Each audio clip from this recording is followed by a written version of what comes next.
Hi everyone, it is Carol from Lily Rose Blue, and I am hopping on to do a hashtag way back when inspires again, which is a hashtag created by Meg at Chasing Retro to celebrate 2,000 subscribers.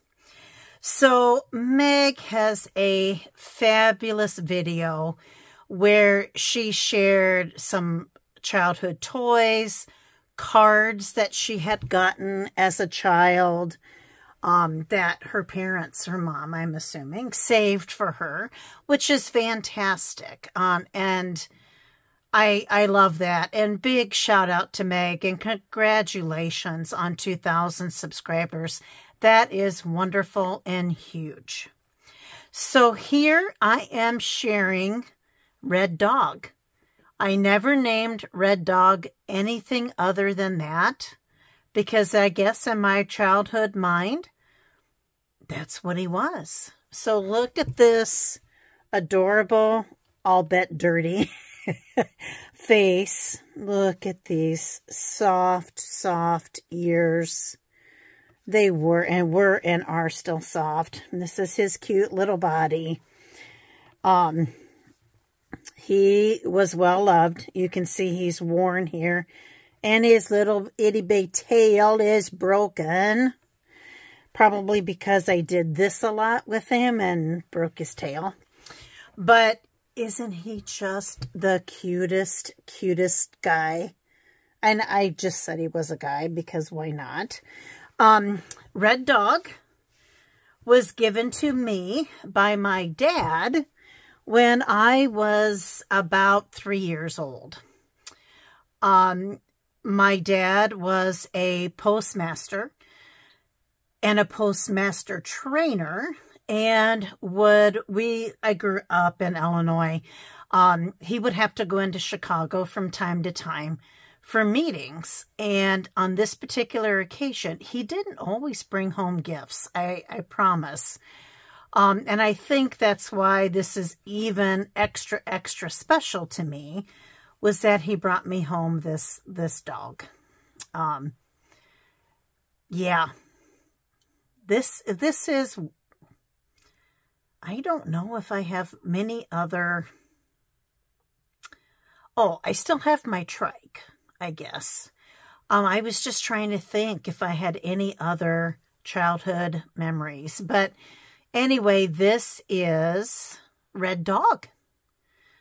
And he is still very near and dear to my heart. So I am so happy that I got to introduce you to Red Dog. And thanks, Meg, for making that happen. I also wanted to share with you these two lovely otters. Aren't they cute too? You know what makes these special? Because my granddaughter got these for me. She was on spring break last week, and she and some of her friends traveled to Des Moines and went to the Blank Park Zoo. I'm not sure what adult or who did the driving, but anyway, this granddaughter's currently 15, and she's not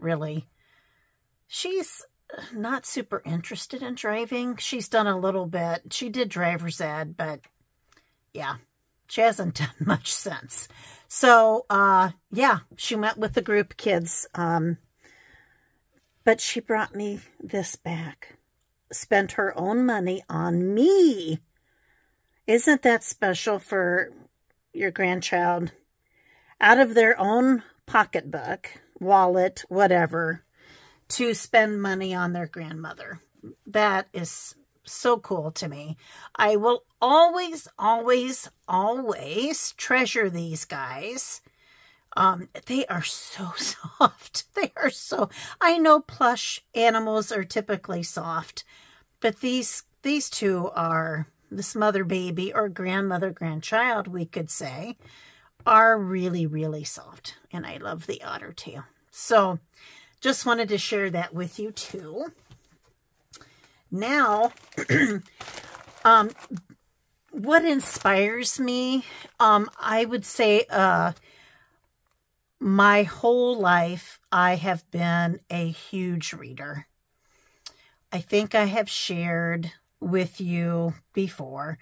By and large, I do more audiobooks than reading books because I listen to a lot of audiobooks when I'm crafting, frankly, or driving. That's my go-to. I love music, but I love books and stories even better. So books always, always, always will inspire me. That's my number one inspiration.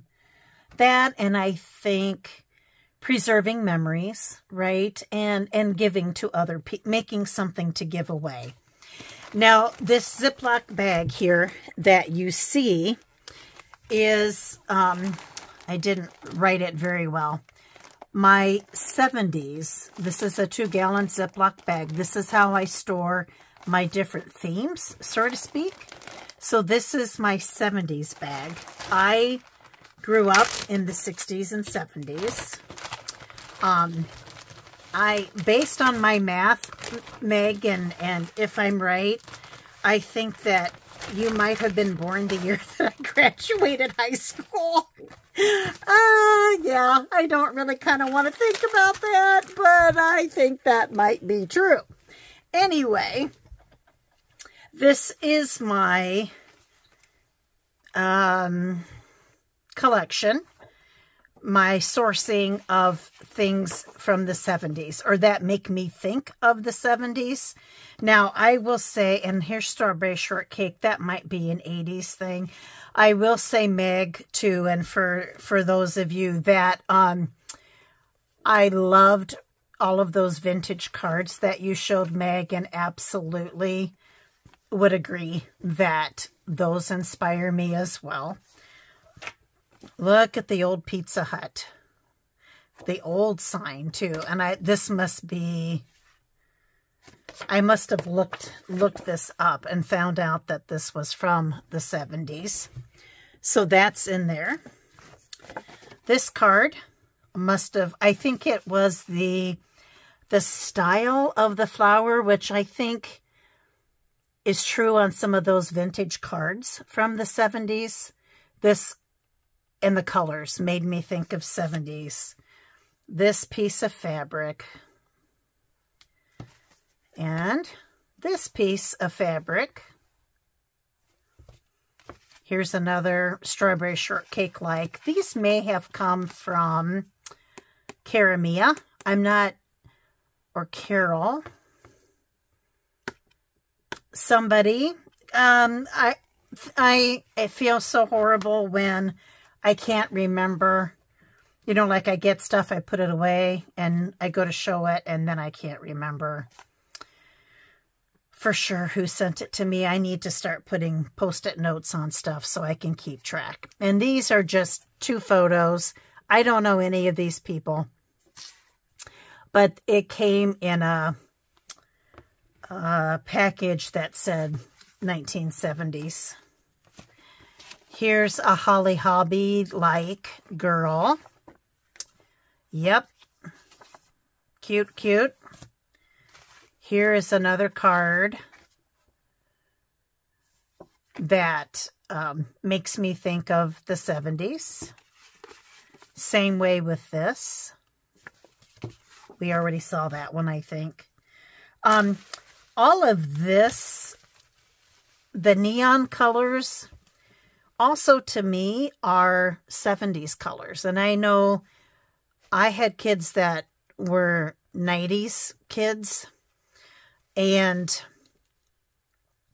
I mean, born in the 80s, but really grew up in the 90s.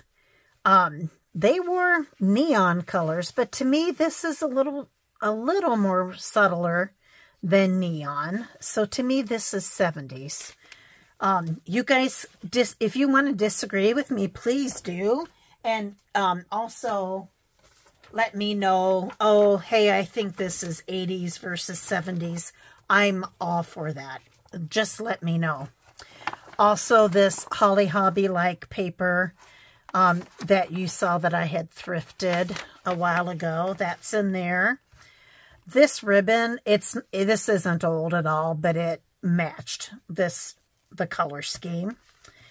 We have these cards. To me, 70s, cute bee, lovely flowers. And look at these bright pink envelopes. And these buttons, which also are not old. In fact, these are October Afternoon from the Sidewalks collection. But again, I thought it matched the 70s colors, so I put it in my 70s gear. Look at this wrapping paper. Oh, I love this wrapping paper. I also, to me, this is 70s. If you guys think something else, let me know. This might, I don't know. Now that I look at this, I'm not thinking 70s for this. What year? I mean, tie-dye's been around forever. But let me know what decade, I should say, you guys think this paper should be in. Because now that I look at it today, I don't think it belongs in 70s. Unless you guys do. Another cute little Holly Hobby like girl. This was a postcard that I purchased or was given. It says, "Be glad in the Lord and rejoice." Psalm 32, verse 11. There's a little ladybug on there. And I actually am probably the minority. I don't hate dandelions in my yard because I am about bees and butterflies and things. And I loved, so this is, I guess, an inspiration. I loved blowing on dandelions as a kid. You know, honestly, when I was growing up, I don't think people treated their yards in the 60s and 70s. The only time I remember my parents using any kind of what I'm going to call insecticide is if something was eating all the vegetables in the garden, or the same thing with a tree, if a tree was infested with something, but never on the yard. And in fact, I do remember being, one of my jobs was to take the long pokey thing, had a wooden handle, long metal tool, and then it had it was like a chevron. And then you dug in and you dug out the dandelions. That was one of my jobs as a kid. Probably just to keep me out of their hair. Here's another card. So sweet. This was also a postcard that I received. So cute. That's in the 70s stuff. And last but not least is this postcard with latch hooks and crewel stitching and macrame.